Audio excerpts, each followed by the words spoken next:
The air in Black Creek, Pennsylvania, was thick with the promise of autumn, a crispness that hinted at longer nights and the turning of leaves. But for 18-year-old Cathey, a different kind of chill had settled deep in her bones, one that no seasonal change could explain. It had begun subtly, an unease that blossomed into a full-blown dread with the arrival of the doll. Her aunt, a sweet but eccentric woman named Agnes, had unearthed it from the dusty attic of their ancestral home, a sprawling Victorian manor on the outskirts of the town. "Look, Cathey dear," Agnes had exclaimed, her voice raspy with excitement. "Isn't she lovely?" Cathey had stared at the doll, a porcelain figure with wide, unblinking blue eyes and a faint, unsettling smirk painted on its delicate lips. Its name, according to a faded tag tied to its wrist, was Lilith. The dress it wore, a Victorian-era gown of lace and faded silk, seemed almost too pristine for its age. Cathey felt an immediate revulsion, a prickling sensation on her skin that she couldn't shake. But she forced a smile for her aunt's sake. "She's interesting, Aunt Agnes." Agnes, oblivious to Cathey's discomfort, placed Lilith on the mantelpiece in the living room, a place of honor. She stood back, admiring the doll with a look of pure, innocent joy. "She reminds me of a little girl I once knew," Agnes mused, a wistful look in her eyes. "So innocent, so sweet." That night, Cathey's unease deepened. She lay in bed, the old house groaning around her, its old timbers settling with a sound like a sigh. She could hear faint whispers from downstairs, a sound like dry leaves skittering across a hardwood floor. It was probably just the wind, she told herself, rattling the ancient window panes, but a nagging fear, cold and sharp, suggested otherwise. The whispers continued for days, growing bolder, sometimes almost coherent, a low, sibilant sound that made the hairs on her arms stand on end. Cathey started finding things out of place. A book she'd left on her nightstand now on the floor, a drawer slightly ajar that she was certain she'd closed. Small things, easily dismissed as her own forgetfulness, but they chipped away at her sense of normalcy, a slow, insidious erosion of her sanity. Then came the dreams, vivid, terrifying nightmares of a little girl with burning blue eyes, her laughter echoing in a dark, endless void. The child in her dreams would point at her with a bony porcelain finger, and the laughter would intensify, a sound that twisted into a shriek. Cathey would wake in a cold sweat, her heart hammering against her ribs. The image of the doll's smirk burned into her mind. The dreams grew more frequent, the fear more intense, leaving her exhausted and jumpy during the day. One evening, as Cathey was preparing dinner, she heard a soft thud from the living room. She walked in to find Lilith on the floor, its porcelain head turned at an unnatural angle, its eyes seemingly fixed on her.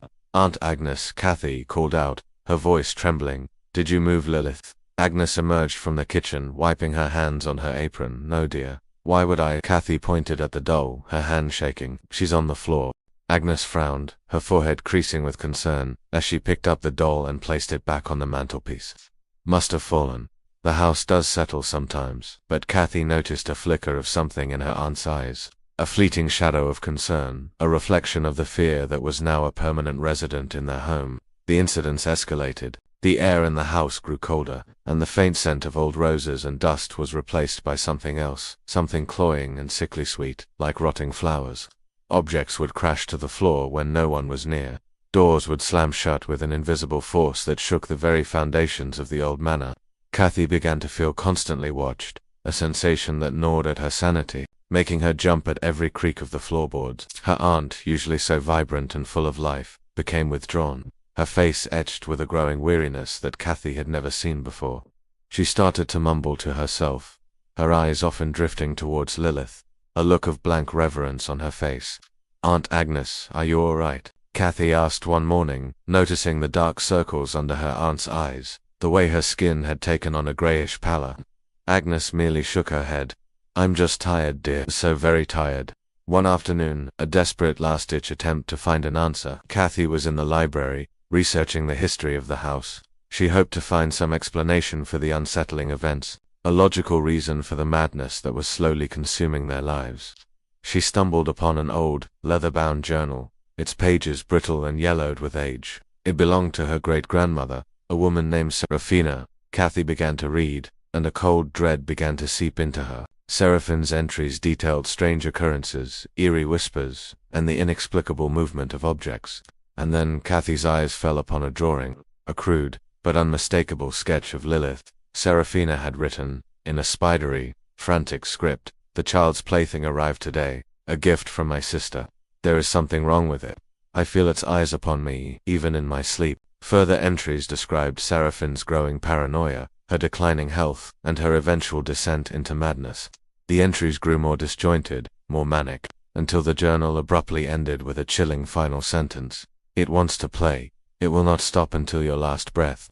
Cathey slammed the journal shut, her hands trembling so violently she could barely hold it. It wasn't just her imagination. This doll, Lilith, was the source of their torment.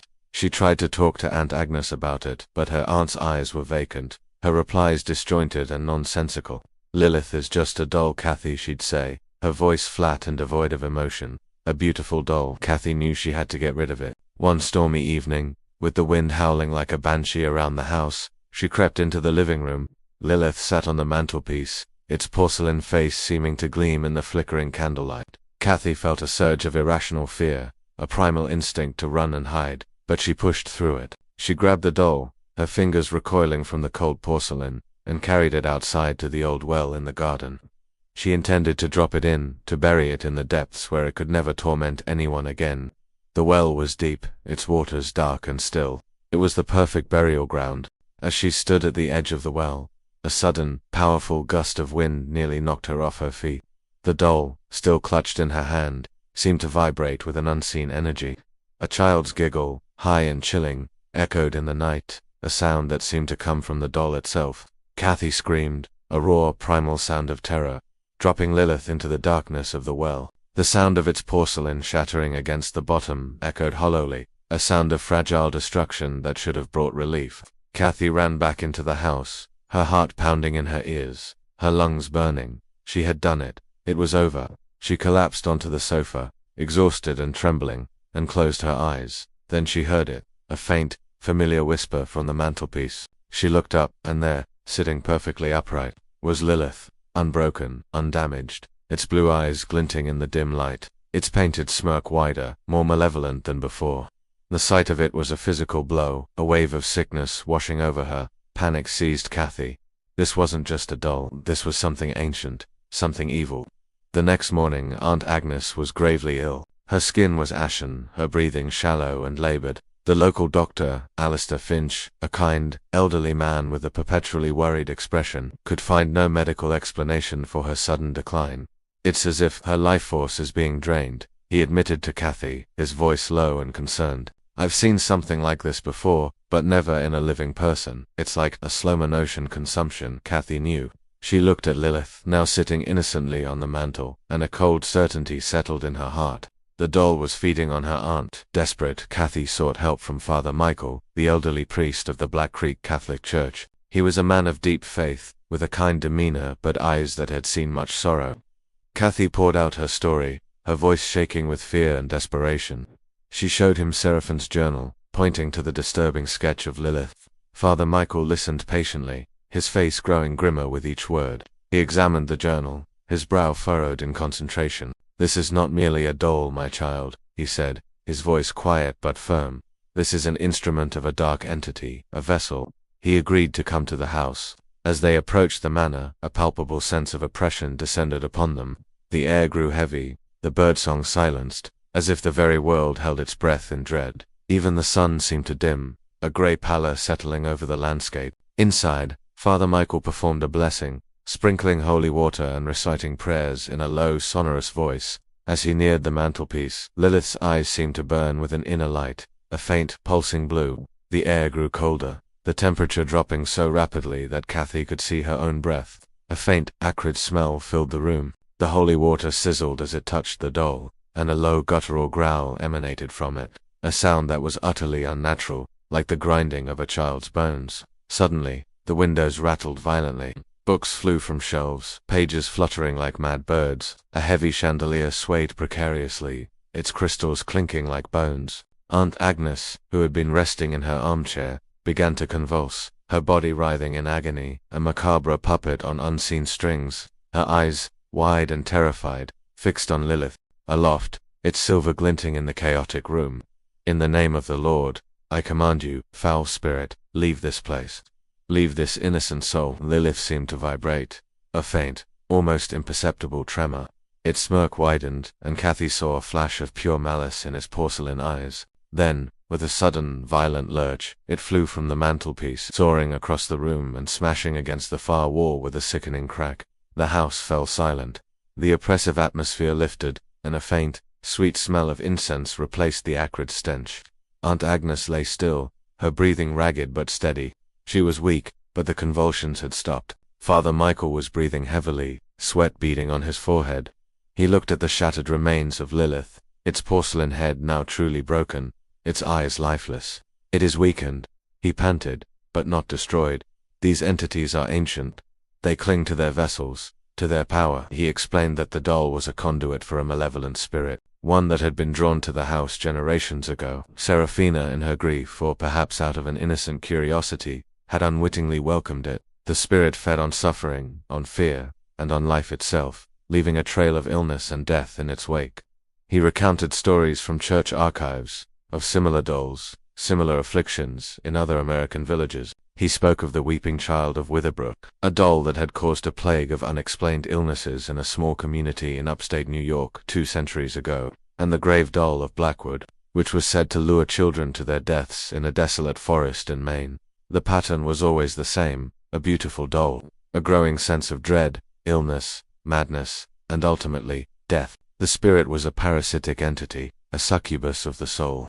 Father Michael advised Cathey to burn the doll's remains, to cleanse the house with salt and prayer, and to never speak its name again. He warned her that the spirit would try to return, to find another vessel, another victim. That night Cathey gathered the shattered pieces of Lilith. Her hands still trembled, but a newfound resolve had hardened her heart. She built a small fire in the backyard, meticulously arranging the wood, pouring exuberant. As the flames licked at the porcelain, Cathey felt a profound sense of release, but also a lingering fear.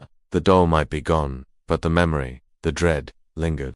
In the flickering light of the fire, as the porcelain cracked and blackened, Cathey thought she heard a faint, high-pitched scream carried on the wind, a sound of pure agony and impotent rage. Weeks passed. Aunt Agnes slowly recovered, though she remained frail and spoke little of the events. The house felt lighter, the oppressive weight lifted. Cathey tried to return to a semblance of normal life, but the experience had changed her. She saw shadows where there were none, heard whispers in the wind that were not there.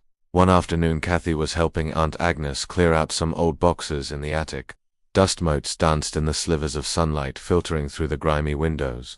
Aunt Agnes, her memory still hazy from her illness, pointed to a small, unassuming wooden chest. "I think that belonged to your great-grandmother, dear Seraphina." Cathey felt a jolt of unease.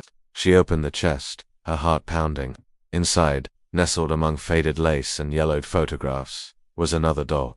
Smaller than Lilith, a simple rag doll with button eyes and a crudely stitched smile. On its chest, embroidered in faded red thread, were the words, "My sweet Clara." Cathey's blood ran cold. She remembered the journal entries, the cryptic warnings. Seraphina had mentioned receiving a child's plaything from her sister, but she had never specified which one. It seemed Lilith was not the only doll Seraphina had owned. The horror was not just in one vessel, but potentially in many. A faint whisper, cold and malicious, seemed to slither into Cathey's ear.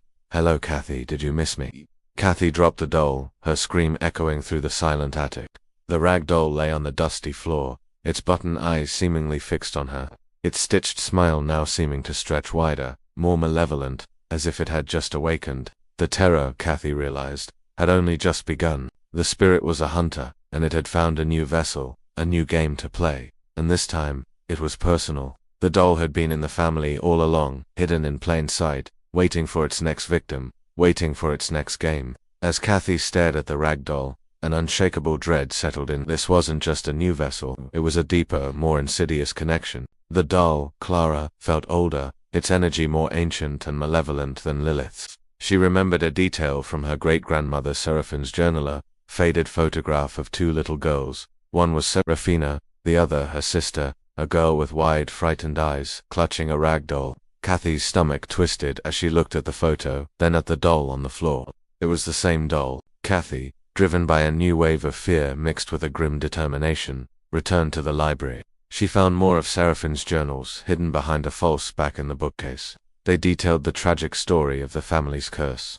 Seraphine's sister, Clara, had been a sickly child. She had always been fascinated by a strange rag doll her aunt had sent them. The doll, Serafina wrote, was a constant companion, but its presence had a chilling effect. Clara's health deteriorated rapidly. Her innocent, high-pitched giggles turned into disturbing, manic cackles. The whispers began, and Clara started talking to the doll as if it were a living person. Seraphine's entries grew more frantic, describing how Clara would scratch at her own skin until it bled, whispering about the little girl who wanted to play. The illness wasn't physical, it was a parasitic possession. Clara eventually died in a state of feverish madness, her last words being, "She's so cold, but she wants to be warm." After Clara's death, Seraphine's family, out of a desperate attempt to forget the tragedy, hid the doll. But the curse was tied to the family. Not just the doll, it found other vessels, a great-aunt, a distant cousin, a child whose name was lost to time. Serafina noted each victim, their descent into madness,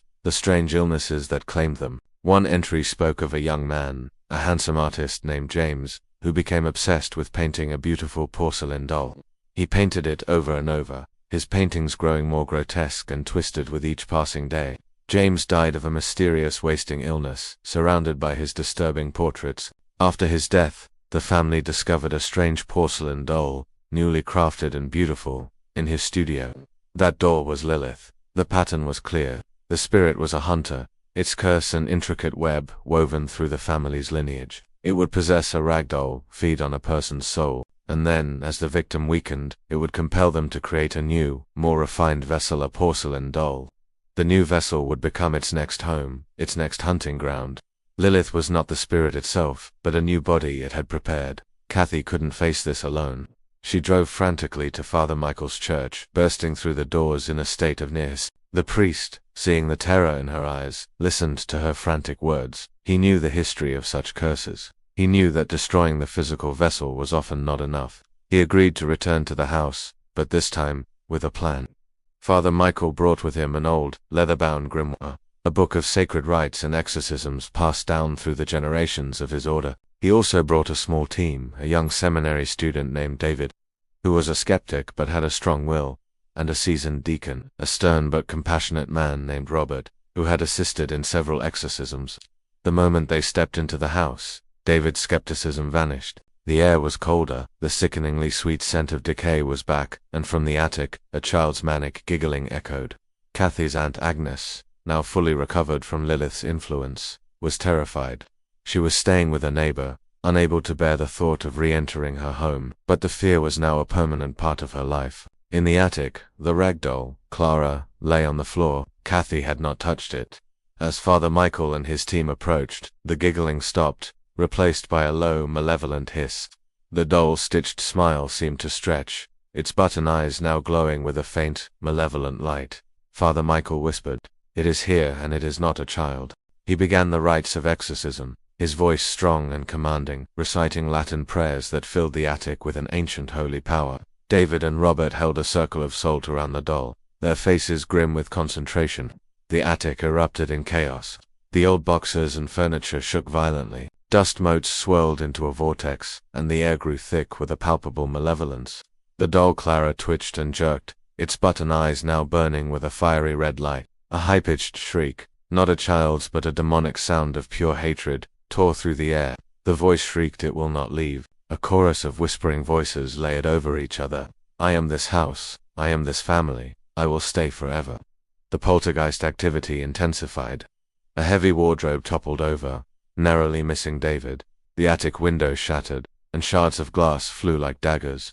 Cathey felt a piercing cold, and a sharp pain in her arm. A small but deep cut appeared on her forearm, and she saw a faint red thread of blood trickle down. The doll was drawing her in. Father Michael, seeing the wound, commanded Robert to hold the wound with a holy cloth. The cloth burned, sizzling as it touched Cathey's skin, but the pain of the wound vanished, the cloth absorbing the evil. "This is not a child," Father Michael repeated, his voice louder. "This is a parasite, an ancient entity that feeds on grief and fear. It is a succubus of the soul, but you have no power here." As he spoke, the grimoire began to glow, a faint holy light emanating from its pages. He began to chant an ancient, forbidden prayer, a rite of unmaking that would not just drive the demon away, but would tear it from its very essence. The doll began to burn, not with physical fire, but with a searing internal light. It shrieked a sound of agony and pure hatred. Its button eyes exploded, and its stitched smile unraveled. The fabric began to fray, and the doll dissolved into a pile of ash and dust. The oppressive presence in the attic vanished, and the air returned to normal. The chaos ceased. But as the final threads of the doll unraveled, Cathey felt a searing pain in her chest. The small cut on her arm began to glow a faint red, and she saw the stitched smile of the rag doll appear on her skin, a faint, red, and angry scar. A whisper, cold and malicious, slithered into her ear. "Hello, Cathey, you can't burn me if I'm already inside." The spirit hadn't been in the doll, it had been in the curse itself.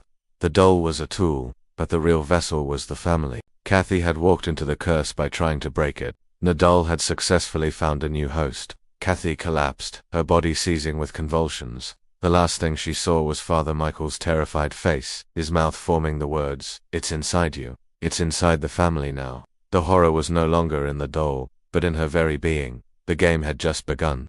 The curse was not over. It had merely found a new and more permanent home. If you like the story, please subscribe to this channel and stay tuned for more horror stories like this.